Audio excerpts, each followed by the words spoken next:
Boa noite, pessoal. Sejam bem-vindos. Espero que a gente possa, nesses 50, 60 minutos aí, poder conversar um pouquinho sobre a questão da psicoterapia com foco na sexualidade, né? Enfim, é sempre um desafio a gente falar, né, de sexualidade e o desafio maior ainda é a gente trabalhar com sexualidade, né? Mas, enfim, como eu não conheço, né, as pessoas que estão me ouvindo, então eu imagino que, devido ao interesse de vocês, né, no tema, eu imagino que talvez vocês não tenham tanto conhecimento, ou pode ser que outros já tenham algum conhecimento, já até faça alguma intervenção. Então, eu tentei montar uma palestra que, de alguma forma, situasse vocês um pouquinho no contexto da sexualidade dentro do contexto clínico, tá? Bom, então eu vou fazer um breve histórico do que a gente chama de terapia sexual, tá? A terapia sexual, ela começa a se estabelecer, né, a partir da década de 40 e 50, quando o Alfred Kinsey, né, ele e vários colaboradores, ele começa a desenvolver pesquisas no campo do comportamento sexual. O que é bastante interessante a gente entender um pouquinho sobre o trabalho do Alfred Kinsey é que, na verdade, ele não tinha a pretensão de desenvolver uma terapia sexual. A intenção dele realmente era entender o comportamento sexual das pessoas, tá? Então, ele treinou colaboradores para que essas pessoas pudessem entrevistar pessoas e colher dados a respeito da vida sexual desses participantes. Muito interessante é que Kinsey percebeu que precisava ter uma empatia, havia necessidade de ter um vínculo com essas pessoas e uma confiabilidade para que essas pessoas pudessem responder essas informações e que também essas pessoas pudessem ser fidedignas nas suas respostas. Porque isso é uma curiosidade muito, muito importante. Nós temos uma dificuldade muito grande quando a gente fala de pesquisa em sexualidade, porque já que se constatou isso, e atualmente isso também acontece, a grande parte das pessoas elas mentem, principalmente quando essa entrevista ela é feita por pessoas talvez não muito bem treinadas, ou que, de alguma forma, essas pessoas não passam uma confiabilidade. Então, muitas pesquisas que nós temos divulgado sobre a vida sexual, né, das pessoas, né, em diferentes lugares do mundo, inclusive no Brasil, né? No Brasil, quem promove pesquisas nessa área é a doutora Carmita Abdo, né, do Prosex, da USP. E, inclusive, o último que ela fez, ela trabalhou com formulários, né, que foram enviados às pessoas via internet para colher esses dados. E alguns dados acabam batendo, né, com a nossa atuação clínica. Então, quando você vai ouvir as queixas dentro do consultório, você vê que algumas respostas da pesquisa, elas batem os números, mas muitos números acabam não tendo uma compatibilidade entre o que a pesquisa diz e as demandas que a gente acaba ouvindo no consultório. Então, o Kinsey foi um que já percebeu isso, e muito do que Kinsey levantou, ele ainda hoje é utilizado, por exemplo, a escala Kinsey de sexualidade, enfim. E quem tiver curiosidade, né, de conhecer um pouquinho mais sobre o trabalho deles, existe o filme Kinsey, Vamos Falar de Sexo, de 2004, vale a pena assistir. Bom, dando continuidade, aí quando nós adentramos na década de 60, existe um casal chamado Master e Johnson. eles começam a desenvolver pesquisa, né, na área de sexualidade, mas aí o foco deles é diferente do Kinsey. Enquanto o Kinsey trabalhou basicamente com comportamento sexual, né, para saber e ter informações a respeito do comportamento sexual das pessoas, Master e Johnson já teve uma preocupação muito mais de dados fisiológicos da atividade sexual. Inclusive, eles utilizavam, né, nas suas pesquisas, foram universitários, né, então eles recrutavam universitários, e muitos desses universitários tinham atividade sexual dentro do laboratório, e a resposta sexual era mensurada através de aparelhos, né? Aparelhos para medir a qualidade da ereção, temperatura, resposta galvânica, batimento cardíaco, medidas, enfim. E a partir desses estudos, né, que Master e Johnson promoveram, eles desenvolveram um arcabouço de técnicas que até hoje são utilizadas dentro da terapia sexual. Tá? E Master e Johnson também, eles acabaram dando início a respeito do que nós chamamos de observação da resposta sexual humana, ou seja, o ciclo da resposta. Como que a atividade sexual ela acaba acontecendo e quais são as respostas fisiológicas que acontecem durante esse processo. Então, inicialmente, eles descrevem a atividade, a resposta, o ciclo da resposta sexual em excitação e orgasmo, ok? Eu vou falar um pouquinho mais à frente, vou mostrar um gráfico para vocês a respeito da resposta sexual.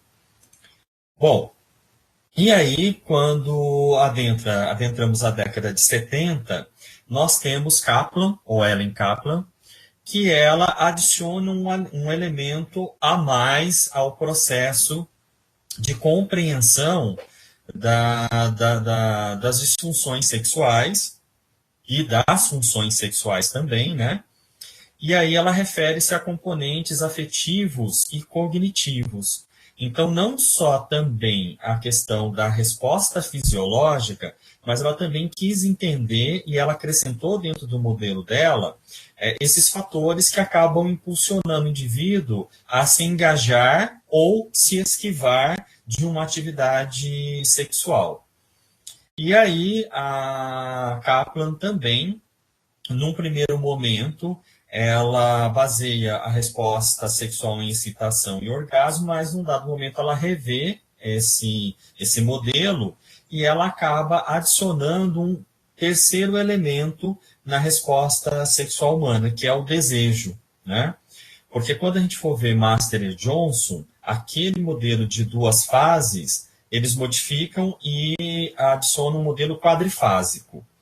E mais à frente, aí Kaplan, quando ela vai rever o modelo dela com base no modelo do Master e Johnson, ela acaba suprimindo um elemento da resposta sexual que Master e Johnson havia citado, mas aí ela acrescenta a questão do desejo. Tá? Então, a resposta sexual da Kaplan ela é desejo, excitação e orgasmo. Também tem bastante importância para o desenvolvimento da terapia sexual.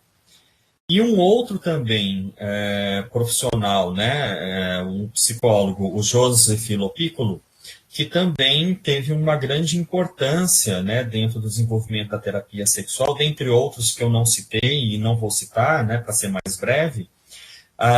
Lopiccolo, ele desenvolveu um tratamento da anorgasmia e a referência dele era a importância da mulher conhecer a si mesma. Então, ele é autor do livro, junto com uma outra profissional, que se chama Descobrindo o Prazer.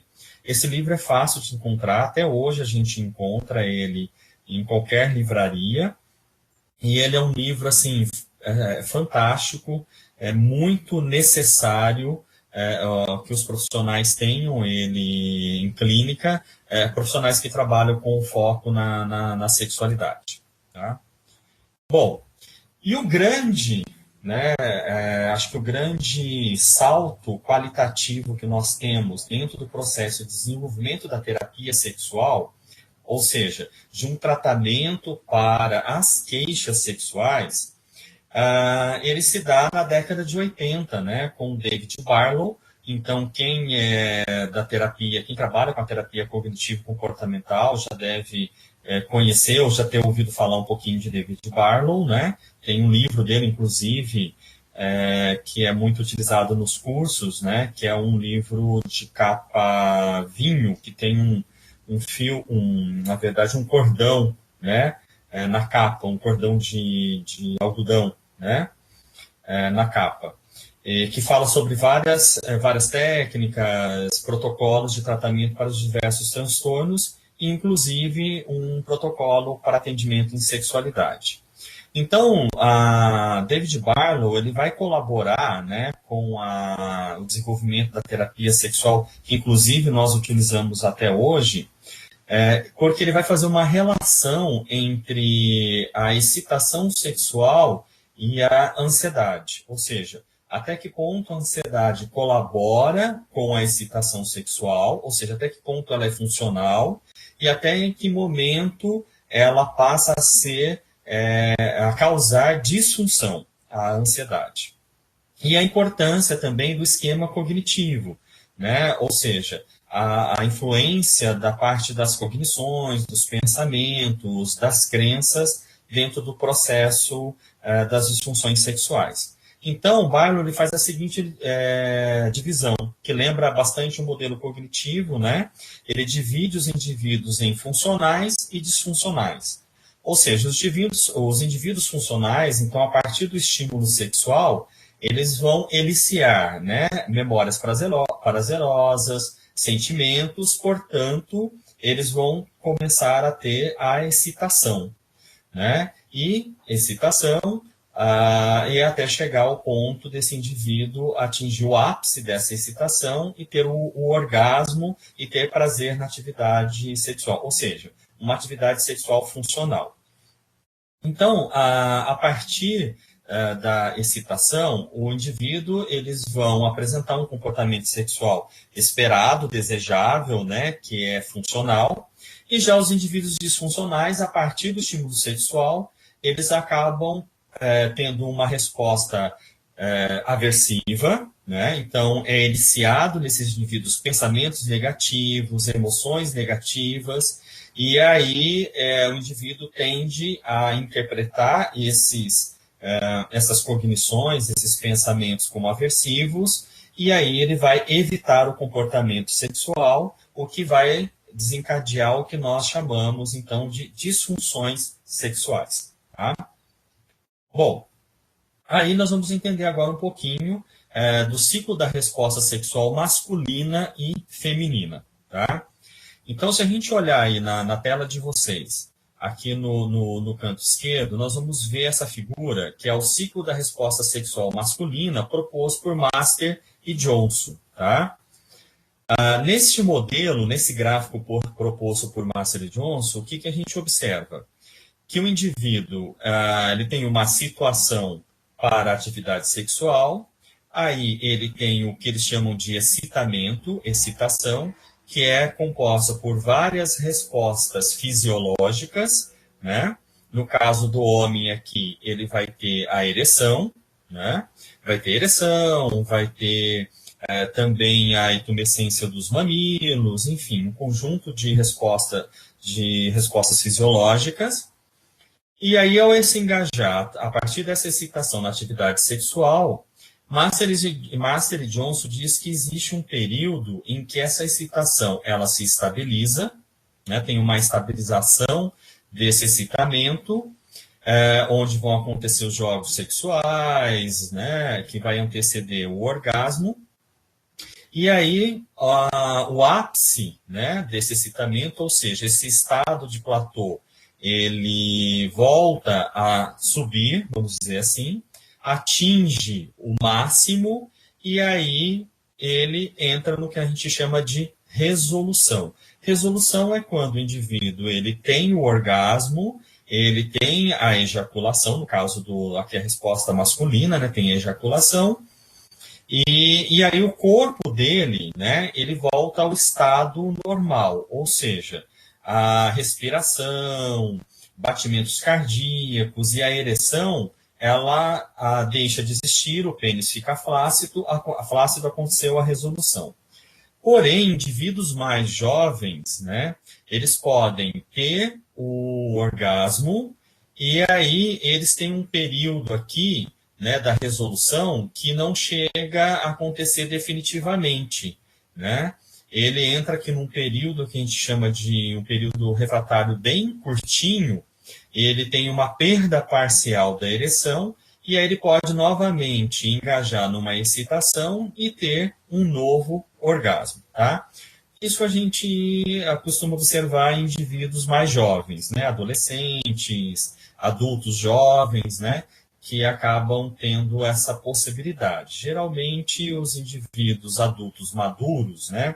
Maduro eu falo depois dos 40, a tendência é a gente ter um período refratário maior, né? Ou seja, a gente tem a resolução, e aí a gente às vezes tem a perda de ereção, a gente precisa, dependendo de cada pessoa, da saúde física de cada pessoa, ela pode precisar de horas, de dias e até semanas para novamente sentir capaz de se envolver numa nova atividade sexual, ok?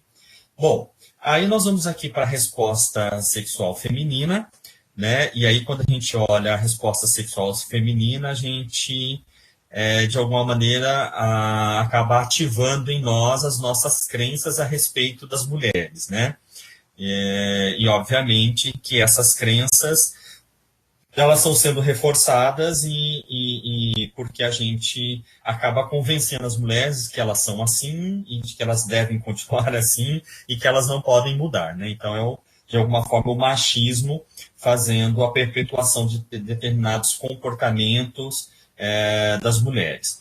Mas, enfim, vamos lá. Então, aqui, segundo o Master Johnson, a resposta feminina, ela também é muito semelhante à resposta sexual masculina, no sentido, muito igual, não, ela é igual em termos de excitação, platô e orgasmo, porém, essa resposta sexual, ela vai acontecer de forma diferente durante a atividade sexual, de acordo com cada mulher ou com cada situação que essa mulher está envolvida.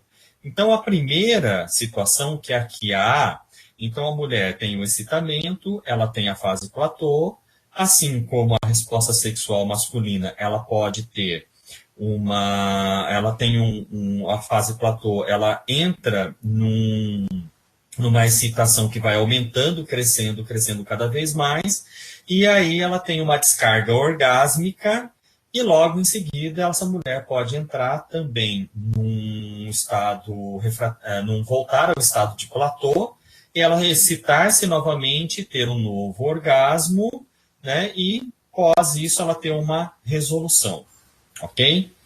Há uma outra possibilidade, que é aqui o B, essa mulher, ela ter um período de excitamento e períodos de platô muito curtos e pequenas descargas orgásmicas, volta para o platô, descarga orgásmica, volta para o platô, ou seja, seria uma mulher o que a gente vai chamar de orgasmos múltiplos, até ela entrar na resolução.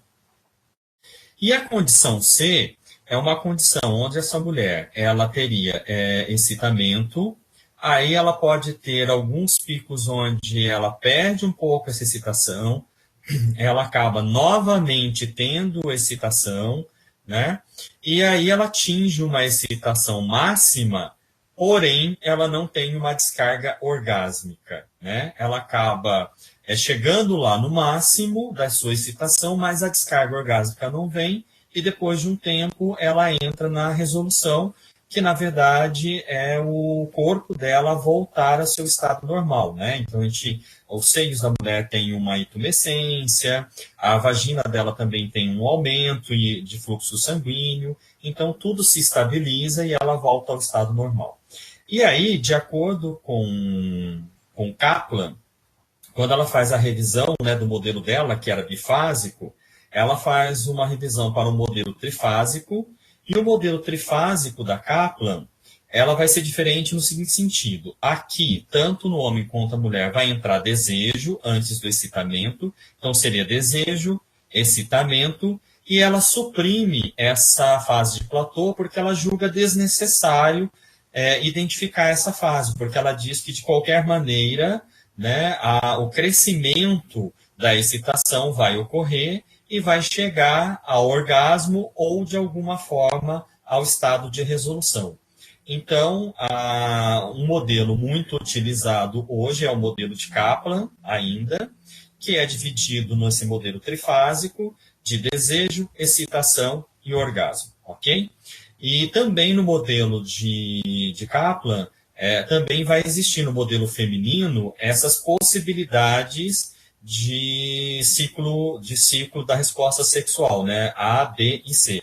Ou seja, vão ter mulheres que, de alguma forma, elas podem ter uma resposta sexual diferente, ou até mesmo uma mesma mulher, em relações sexuais diferentes, ela pode ter respostas sexuais diferentes, porque isso tem a ver com vários aspectos dessa mulher, do contexto, da pessoa com quem ela está tendo atividade sexual. Tá bom?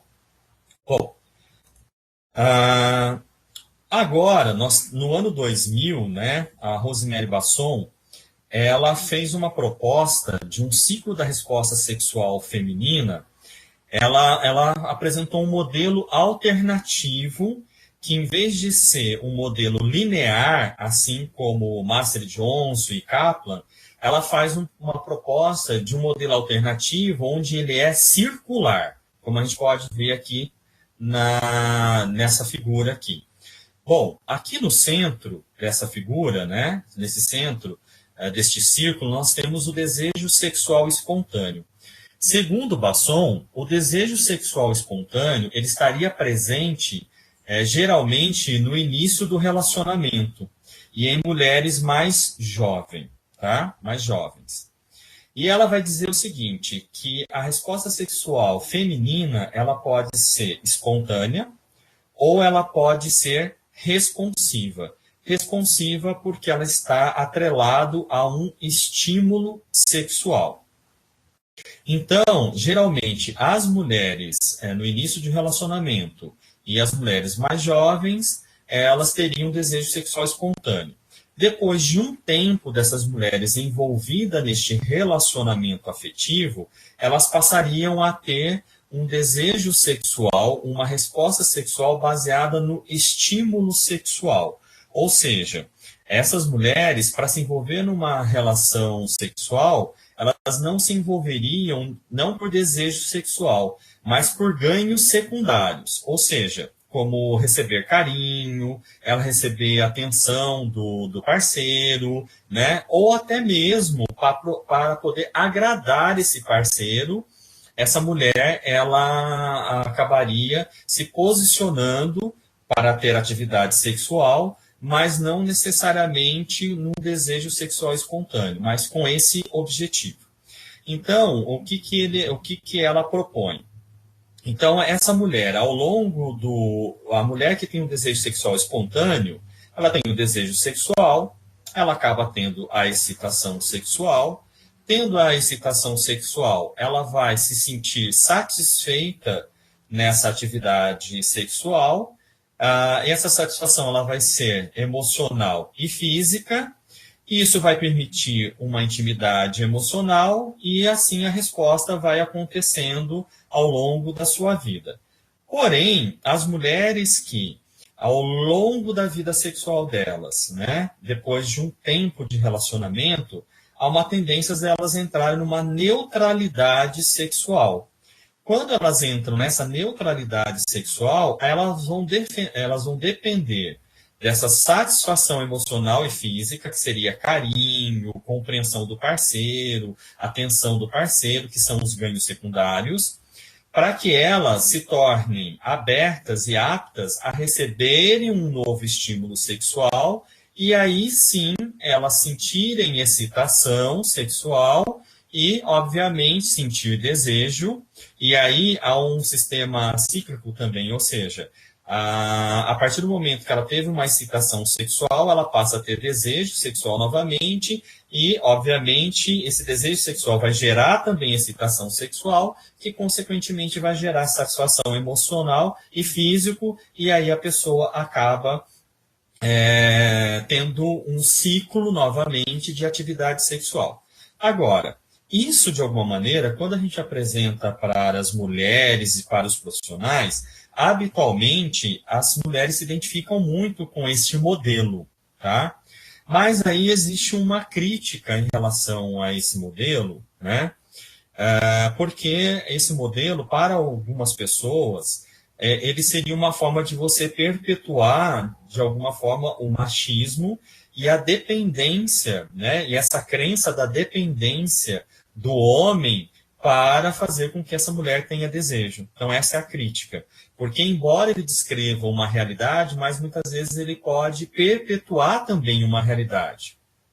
Eu falo isso porque, inclusive, nós profissionais da psicologia, temos que tomar muito cuidado quando a gente passa algumas informações, e porque muitas vezes a gente acaba validando o senso comum, né?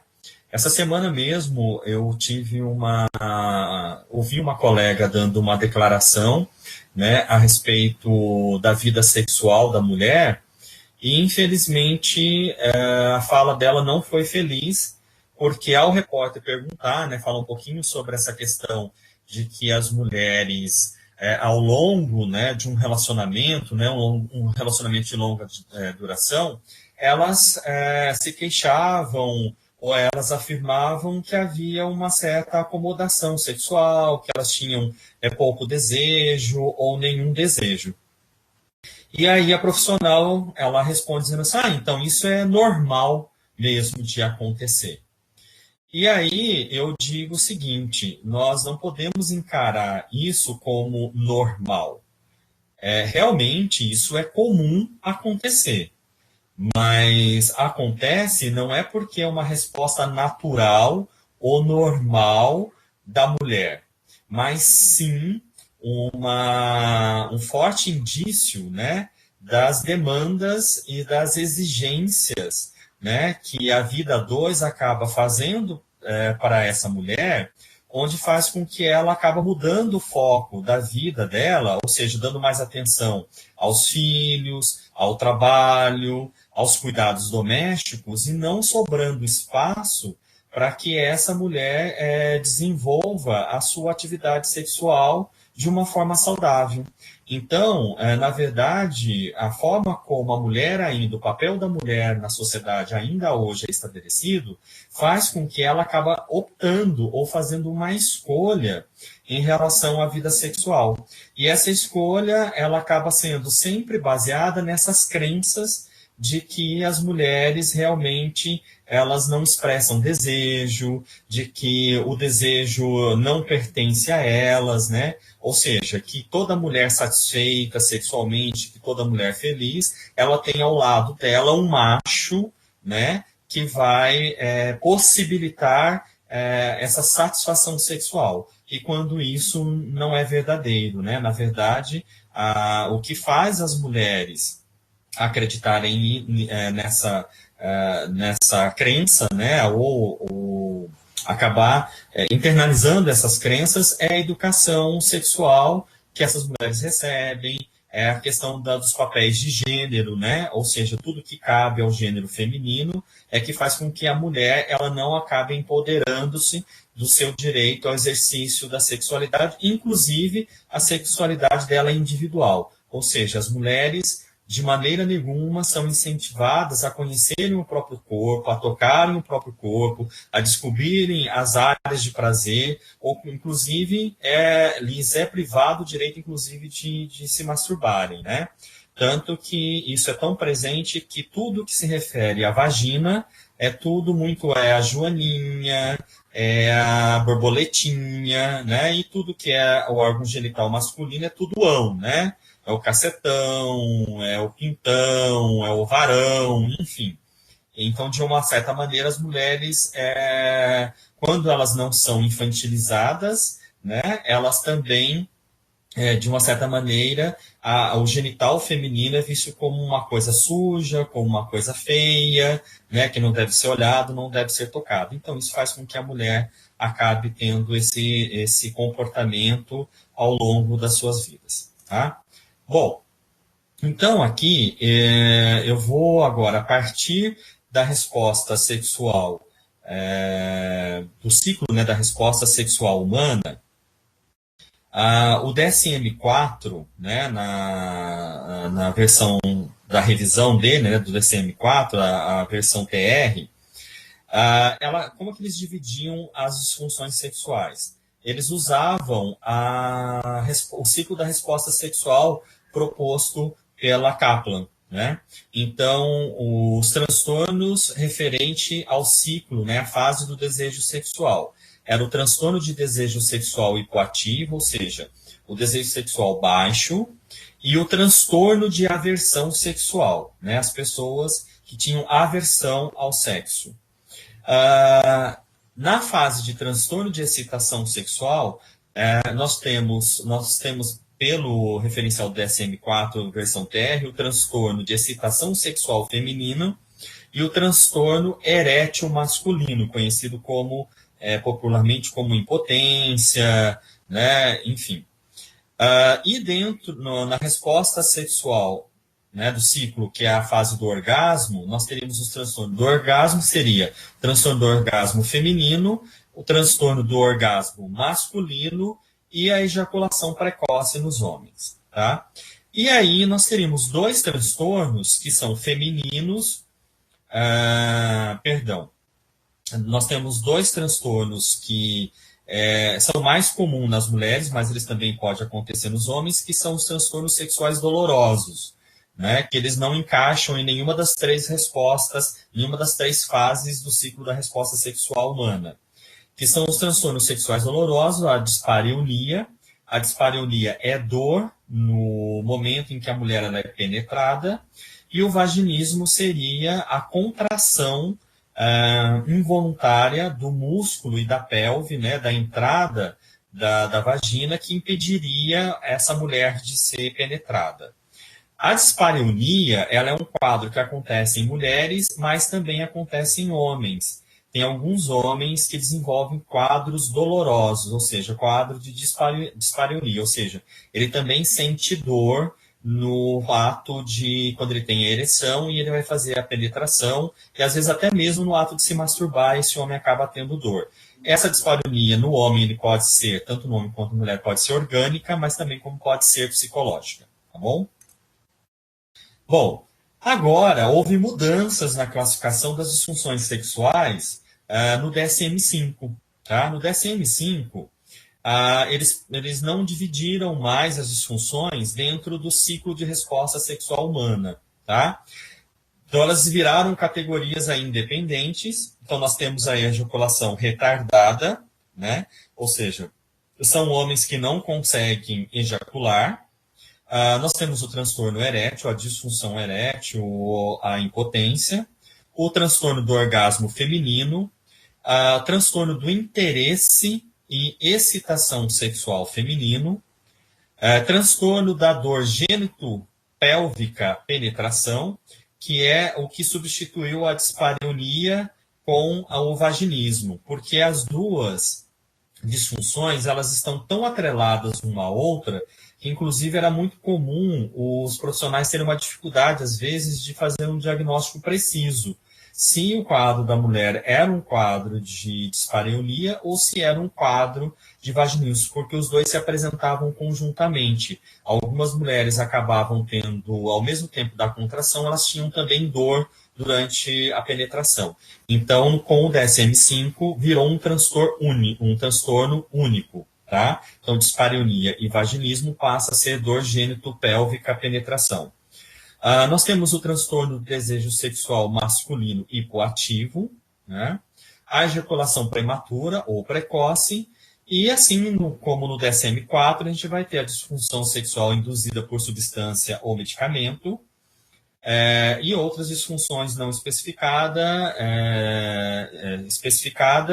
ou disfunção sexual não especificada, ok? Bem, agora, então, já que eu dei um panorama um pouquinho, né, da terapia sexual, da história da terapia sexual, sobre o ciclo da resposta sexual humana e sobre os tipos de disfunções sexuais que aparecem no nosso consultório, né, no cotidiano do nosso consultório, talvez surja uma pergunta para vocês, né? Porque no início o tema da palestra era psicoterapia com enfoque na sexualidade, né? Os desafios e as possibilidades aí de intervenção. E aí, de repente, eu começo a falar sobre terapia sexual, né? Então, aí fica o questionamento. Então, é terapia sexual ou psicoterapia com foco na sexualidade, né? Bom, então, em relação a isso, eu vou trazer alguns conceitos aí. Então, terapia sexual, para a psicóloga e psicanalista Laura Meyer, né, que ela é autora dos livros Sexo, Muito Prazer, volumes 1 e 2, da editora LIPM, né, que é aquela coleção pocket, né, de livrinhos pockets. Ela diz que a terapia sexual serve para resolver basicamente o problema sexual. E por isso, em geral, é um tratamento mais rápido. A proposta da terapia sexual é transpor com orientação adequada e de forma breve, através de exercícios e tarefas eróticas desenvolvidos preferencialmente pelo casal em casa ou onde for mais conveniente, os obstáculos que interferem no bom funcionamento da relação sexual. Essa definição dada pela psicóloga, né, pela Laura May, ela é uma definição muito clara, muito objetiva e perfeita da terapia sexual. Tá? Inclusive, a terapia sexual, hoje, ela pode ser aplicada por psicólogos ou por médicos. Médicos, você tem tanto o psiquiatra e alguns cursos de especialização ou formação também permite que o ginecologista também possa desenvolver a terapia sexual. E aí nós vamos entender o seguinte, que vai ter uma grande diferença entre um processo de terapia sexual aplicado por um médico ginecologista e possivelmente por um médico psiquiatra de um psicólogo, né? Porque, na verdade, possivelmente, tanto o psiquiatra, embora existam psiquiatras que fazem formação em psicoterapia, né? Mas tem alguns psiquiatras que não. E também, assim como nós temos o médico ginecologista, que não tem nenhuma formação psicoterápica, na aplicação da terapia sexual, ele vai trabalhar muito mais com as técnicas comportamentais, né? Com os treinos, e possivelmente ele não vai ter tanta habilidade e conhecimento suficiente para poder trabalhar questões ligadas ligado ao funcionamento afetivo, né? Aos fatores psicológicos que também estão envolvidos nas disfunções sexuais, né? Então, de alguma forma, eu diria assim, que a terapia sexual, ela tem todo um arcabouço, né, de técnicas que ela pode ser aplicada por si só, né? Porém, nós temos que lembrar que a grande maioria dos pacientes que adentram os nossos consultórios com uma queixa de uma disfunção sexual, essas pessoas elas apresentam essas disfunções sexuais porque geralmente essas disfunções elas estão derivadas em outros problemas, né, em fatores psicológicos e não tão somente em fatores único e exclusivamente ligado à sexualidade. Então, se a gente não trabalhar esses fatores, né, a gente possivelmente não vai conseguir ter sucesso na revisão dos sintomas ligado à questão sexual. Então, é muito importante a gente pensar sobre a influência dos fatores psicológicos na resposta e no funcionamento sexual. Tá? Lembrando também que é muito importante a gente entender que quando a gente recebe um paciente com queixa de disfunção sexual, como nós psicólogos podemos avaliar, né, as várias áreas, né, da psique desse indivíduo, a gente pode identificar, por exemplo, que muitas vezes vão ter outros transtornos, né, primários, como, por exemplo, transtornos de ansiedade, transtornos de depressão, que, na verdade, eles vêm primeiro, né, eles são primários, e a disfunção sexual, a gente poderia dizer que ela é uma comorbidade, né? Ela é uma consequência dessa depressão ou uma consequência dessa ansiedade, né? Então, e aí nesses casos, geralmente, a gente vai avaliar o que é mais importante a gente trabalhar. Se a gente tiver um quadro de depressão, que a gente entende aí que ele seja de moderado a severo, e um transtorno de ansiedade generalizada, que pode ter aí ataques de pânico, ou até mesmo com um transtorno de pânico, primeiro a gente vai ter que tratar esses transtornos para depois a gente conseguir focar na sexualidade. Porque a gente não consegue tratar paciente com disfunções sexuais se ele tiver um quadro de transtorno depressivo de moderado a severo e também com crises de ansiedade generalizada e principalmente com alguma fobia ou o transtorno de pânico. Tá? Então a gente primeiro vai ter que tratar esses sintomas para depois a gente poder tratar a sexualidade. E lembrando também que muitos desses pacientes, às vezes, já chegam no consultório com a queixa sexual e eles já estão sendo tratados da depressão ou da ansiedade.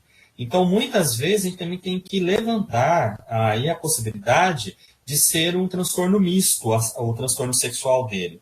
Pode ser que seja em função das crenças dele a respeito da sexualidade, da aprendizagem, mas também que seja um efeito colateral das medicações. Porque os inibidores seletivos da recaptação de serotonina, né, a paroxetina, a fluoxetina, sertralina, essas drogas, elas são altamente prejudiciais ao desempenho sexual das pessoas, tá?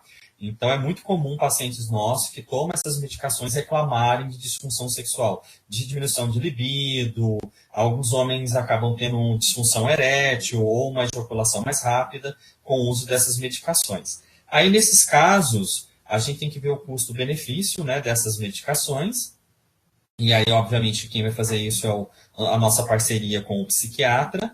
E muitas vezes os psiquiatras, quando é muito importante para a pessoa a atividade sexual naquele momento, muitos psiquiatras acabam optando pelo uso da bupropiona, que a bupropiona, embora seja um inibidor seletivo de recaptação de serotonina, né, e noradrenalina, se eu não estou enganado, como ele tem baixa efetividade para a depressão, né, depressão mais moderada e severa, ele acaba tendo como efeito colateral uma melhora do desejo sexual e das disfunções sexuais. Então, tem muitos médicos que acabam associando para diminuir o impacto dos inibidores seletivos na sexualidade do indivíduo. Tá?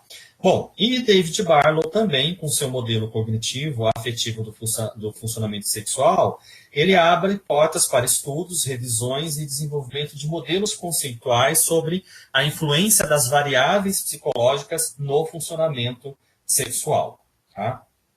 Bom, então, na verdade, nós temos que entender o seguinte, né? Então, por que eu usei a psicoterapia com foco na sexualidade? Porque nós, psicólogos, vamos tratar o nosso cliente, paciente, né? Quando ele vem com uma queixa da sexualidade, mas nós vamos ter um olhar muito mais ampliado e nós também não vamos só focar nas atividades, nos exercícios advindos da terapia sexual. Nós vamos também compreender de uma forma muito mais ampla a dinâmica do impacto dessas variáveis psicológicas nas disfunções sexuais desses indivíduos. Inclusive, hoje, vários estudos já conseguem identificar, né, a presença dessas variáveis e de como ela reflete na disfunção sexual. Então, por exemplo, é muito comum a gente identificar pessoas com traços de personalidades mais perfeccionista, pessoas que têm traços do neuroticismo, né, que é vulnerabilidade, instabilidade emocional, essas pessoas apresentarem um quadro de disfunção sexual, né? Também pessoas que têm crenças sexuais, né, sobre mitos sobre desempenho e satisfação sexual, esquemas cognitivos, né, então pessoas que têm padrões exigentes e realistas, que desenvolvem esquemas sexuais negativos, como sou um fracasso, eu sou incapaz, eu sou incompetente. Esses esquemas cognitivos também estão presentes em pessoas disfuncionais sexualmente. Também a gente identifica pensamentos automáticos, né? Pensamentos ou imagens, né, negativas que acabam aparecendo na hora da atividade ou um pouco antes da atividade sexual do indivíduo, que o foco nesses pensamentos de baixo desempenho, nas imagens dessa pessoa tendo um fracasso, tendo uma perda de ereção, faz com que esses indivíduos eles diminuam o foco nos estímulos e nos aspectos sexual e erótico da atividade sexual, né? Então, isso é muito comum. É muito comum ouvir, né, nos meus atendimentos clínicos, né, os pacientes que fazem esse pareamento. É tão forte para eles, né, a cena deles perdendo, principalmente homens com disfunção erétil, eles perdendo a ereção, né, numa determinada situação, e essa imagem fica tão presente e assombra eles de uma tal maneira que, geralmente, quando eles vão para uma nova atividade sexual, automaticamente já vem a cena e o pensamento deles tendo fracasso, eles perdendo a ereção, né? Eles lembram da cena que eles teve com a parceira onde eles perderam a ereção, vem os sentimentos, as emoções, né? A tristeza, a frustração que eles tiveram naquele momento. Então, todas esses padrões cognitivos, né, acabam fazendo com que eles percam o foco nos estímulos eróticos, né, e nos aspectos sexuais, que esses indivíduos possivelmente eles vão falhar nesse próximo engajamento de uma atividade sexual. Tá? E um outro aspecto, como eu já disse, né, emoções, como tristeza, desilusão, medo, afetam a resposta sexual do indivíduo. Ok? Bom, e aqui nós temos um modelo, né, cognitivo-emocional das disfunções sexuais masculinas. É um modelo proposto pelo Pedro Nobre, que é um psicólogo do Sex Lab, que é o laboratório de sexualidade da Universidade do Porto e de Coimbra, em Portugal. Ele tem um laboratório hoje muito completo, um laboratório, inclusive, que além de pesquisas na área, né, cognitivo, comportamental, né, das disfunções sexuais, ele também tem um laboratório que também faz pesquisas fisiológicas, assim como lá o laboratório de Master e Johnson. Então, é um laboratório completo, né, que eles têm lá na Universidade de Coimbra, onde eles colhem dados, né, batimentos cardíacos, resposta da condução galvânica, né, da pele, enfim, várias variáveis fisiológicas que eles podem estar colhendo nos estudos dele. Porém, Pedro Nobre desenvolve esse gráfico, né, esse modelo cognitivo emocional das disfunções, dizendo o seguinte: no caso aqui, esse é o modelo da disfunção sexual masculina. Então, ele diz o seguinte, que ao se envolver numa situação sexual, o homem, com a crença ou no mito do macho latino, o que seria a crença do mito do macho latino? Que ele é responsável pelo prazer da mulher, que ele tem que estar sempre disposto e disponível para uma atividade sexual, que quanto mais atividades sexuais ele tiver e com um número, né, maior de parceiras, mais macho ele é, mais homem ele está sendo. E que ele também não pode falhar nunca. Então, todas essas crenças, diante de uma situação, pode ser que, numa situação disfuncional, ative esquemas de incompetência que vão gerar pensamentos relativos à ereção, e que também essa ativação de esquemas de competência vão ativar sentimentos, emoções de tristeza, e obviamente que ao ele basear nesses pensamentos relativos à ereção, a esses esquemas de competência, esse sentimento de tristeza, como nós vimos anteriormente, ele vai ter uma escassez de pensamentos eróticos. Ao ter escassez de pensamentos eróticos, você aumenta a chance de instalar uma disfunção sexual, e essa disfunção sexual, obviamente, que ela vai se concretizar, e ela vai se concretizar, ou seja, em novas situações, ele vai ter de novo essas crenças que vão ativar esses esquemas, esses pensamentos, e você tem a disfunção sexual instalada. No modelo cognitivo emocional das disfunções sexuais femininas, também é um pouquinho mais complexo do que o masculino, né? E aí, novamente, eu volto a dizer, né? Está muito mais baseado na aprendizagem social do que é ser mulher, do como é o desejo sexual da mulher, como a mulher deve se portar sexualmente. Então, por isso que a gente acaba tendo esses gráficos com mais informações, mais elementos e mais possibilidades. Ou seja, então as mulheres que crescem com essas crenças sexuais conservadoras, né, a respeito relacionados à sexualidade, ou relacionado à idade também, né, ou seja, muitas mulheres acabam achando que a partir do nascimento dos filhos, ou depois que elas acabam ganhando alguns quilinhos a mais, elas não são mais atrativas sexualmente, elas não são mais interessantes sexualmente. Há também as crenças conservadoras de que os maridos têm que procurá-las, que elas não podem procurar o homem, enfim, acabam por gerar uma situação, né, onde elas podem ter pensamentos de fracasso ou ainda logo já de desistência, não querer envolver-se numa atividade sexual. Essas mesmas crenças podem gerar nela culpa, né? Eu estou procurando meu marido, estou desejando o meu marido, principalmente agora que estou grávida, eu não posso ter sexo durante a gravidez porque não faz bem para o bebê, então isso acaba gerando nela culpa, porque muitas vezes ela sente desejo, mas como isso é proibido, então ela pode acabar tendo pensamentos de desistência, e também pensamentos de escassez de pensamentos eróticos, né?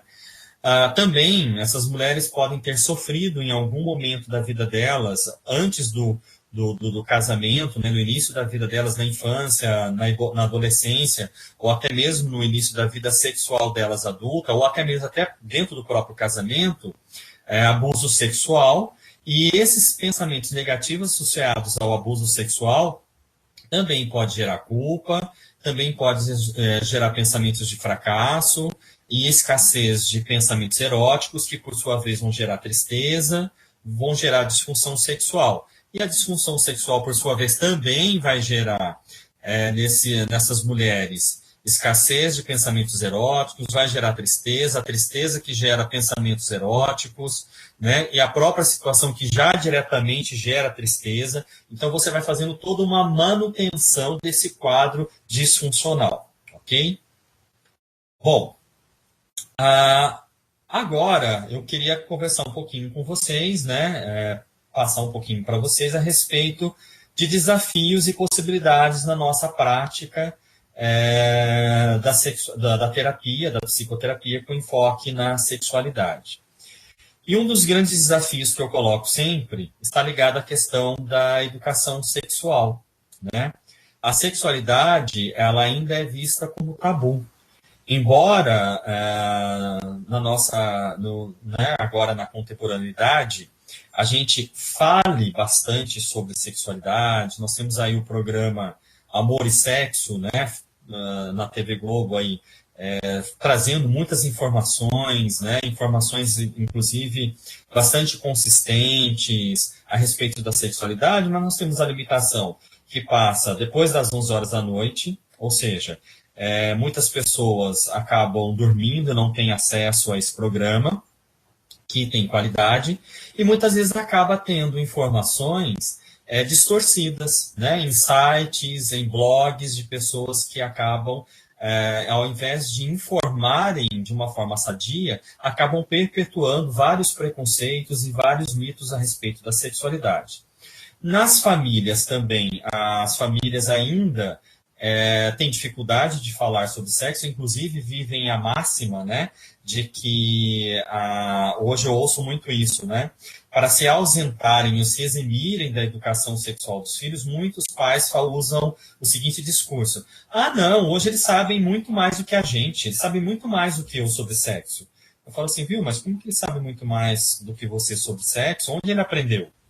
Como você sabe que a fonte de aprendizagem dele é uma fonte confiável, né? Então, é um discurso para se eximirem da responsabilidade da educação sexual. E aí nós temos que lembrar que essa educação sexual não adequada não é só os nossos clientes que recebem. Nós, terapeutas sexuais, nós psicólogos trabalhamos com a sexualidade, também recebemos essa educação sexual. Então, nós também temos que tomar muito cuidado, porque a nossa mente está povoada de moral, de conceitos distorcidos, né? Nós temos muitos conceitos inflexíveis, muitos tabus. E aí nós vamos tratar da vida sexual do outro, sendo que a gente não consegue dar conta nem das nossas dificuldades sexuais, nem de estarmos mais abertos às novas possibilidades das pessoas se relacionarem sexualmente, né? Então, e aí a gente se dispõe a tratar a sexualidade do outro.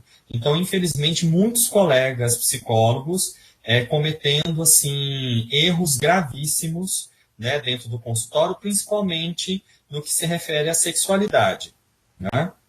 Aí também temos a questão da crença religiosa, ou seja, o nosso paciente, né, o nosso cliente vem com uma crença religiosa e ele vem com os dogmas a respeito da sexualidade. A maioria dos terapeutas também professam um credo religioso e muitos têm dificuldade de separarem a sua crença religiosa da sua prática profissional. Temos que lembrar que a nossa prática profissional ela é laica, né? Ela é baseada na ciência e não baseada na nossa crença religiosa, ok? E as crenças sexuais do psicólogo, como eu já falei, né, a respeito da própria sexualidade. E aí nós temos um outro agravante também, né? A nossa formação como psicólogo ela é uma formação generalista, ou seja, nós saímos da faculdade apto a atender todos os tipos de demanda, mas eu tenho certeza absoluta que a grande maioria de vocês, o máximo que viu sobre sexualidade na formação, na graduação, foi a sexualidade até a adolescência, né? Vocês viram lá a sexualidade na infância, dentro do modelo lá freudiano, depois de Melanie Klein, né? E depois disso, vocês não viram mais nada sobre sexualidade. Vocês nem ouviram falar sobre disfunções sexuais, né? Nunca ouviram falar, às vezes, na formação sobre gênero, sobre diversidade sexual, sobre orientação sexual. E aí depois você chega no consultório e o paciente ele vai lá e vai trazer uma queixa sexual. E tem um problema maior ainda que relacionado a isso, que grande parte dos dos psicólogos, quando fazem anamnese, que o paciente chega ao consultório, ele vai fazer a entrevista, né, para poder obter informações das diversas áreas de funcionamento do indivíduo, grande parte dos psicólogos não tem na sua anamnese perguntas relativas à vida sexual do indivíduo.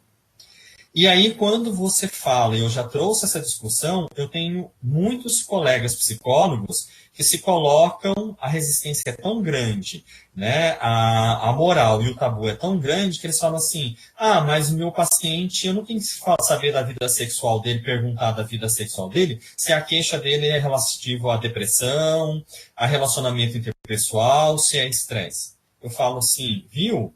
Mas se você pergunta sobre tantas outras coisas da vida dele, se ele namora, se ele não namorou, se ele vai bem na escola ou não, se ele toma medicação, né, como ele relaciona com o pai, como ele relaciona com a mãe, com os amigos, por que você nega a vida sexual desse indivíduo? Por que você não pode perguntar se a vida sexual dele é satisfatória, né, se ele tem alguma dificuldade nessa área, né? Então, assim, nós temos essa limitação dentro da nossa formação em sexualidade dentro da graduação, né?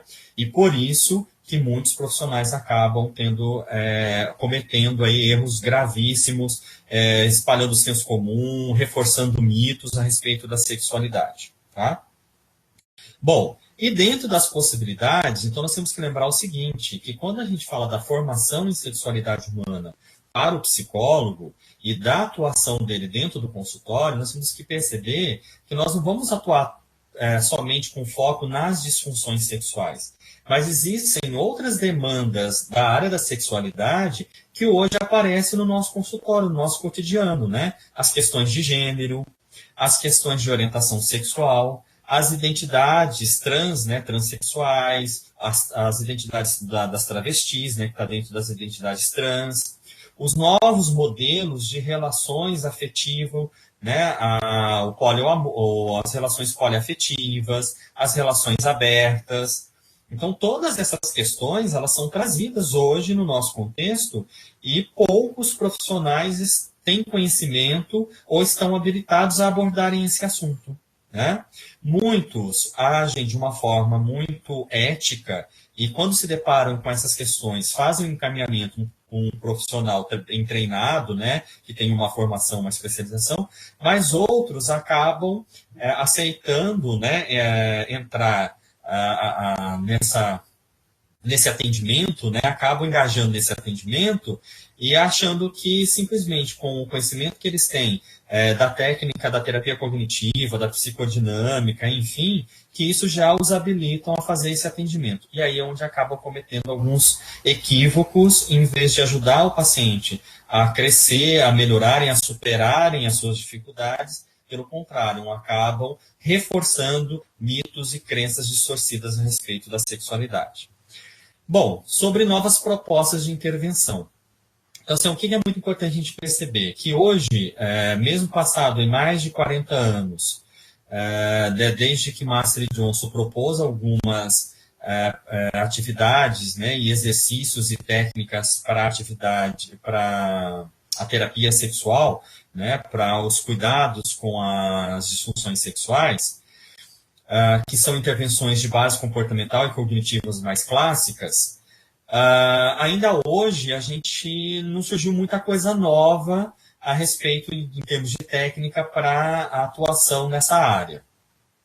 Porém, o que nós temos visto, tem alguns estudos mais recentes que têm demonstrado bastante eficiência, né, e resultados até promissores das terapias de terceira onda, né, dentro das terapias cognitivas comportamentais, né, então nós temos lá a primeira onda, que é a comportamental, a segunda onda, que é a terapia cognitivo, né, que entra aí Beck e Ellis, e as terapias agora de terceira onda, que nós temos a ACT, nós temos a terapia focada na compaixão, a terapia emocional, né, e uma delas, que é a terapia baseada no mindfulness, né, estudos, né, feitos por Nobre, né, pelo Pedro Nobre, que é o psicólogo lá do Sex Lab, né, da Universidade de Coimbra, tem mostrado resultados recentes promissores da utilização de técnicas de mindfulness no tratamento das disfunções sexuais, né? Então, estudos recentes têm sugerido um efeito positivo do mindfulness na saúde sexual feminina, que são estudos aí feitos por Broto, Basson, Núria, né, Hillman, que têm demonstrado e sugerido que um efeito positivo das técnicas de mindfulness. E para quem não tem uma definição ou não conhece mindfulness ou atenção plena, é definido como a promoção da atenção sem julgamento e a conscientização da experiência do momento presente. Tá? Então, mindfulness também é conhecido como meditação, né, como meditação de atenção plena. Claro, obviamente que não é tão simples assim, né? A aplicação dessa técnica não é tão simples assim, então vamos meditar que tudo vai melhorar. Né? Na verdade, existe toda uma técnica, existe toda uma teoria hoje nas terapias de terceira onda que envolve o mindfulness, ok?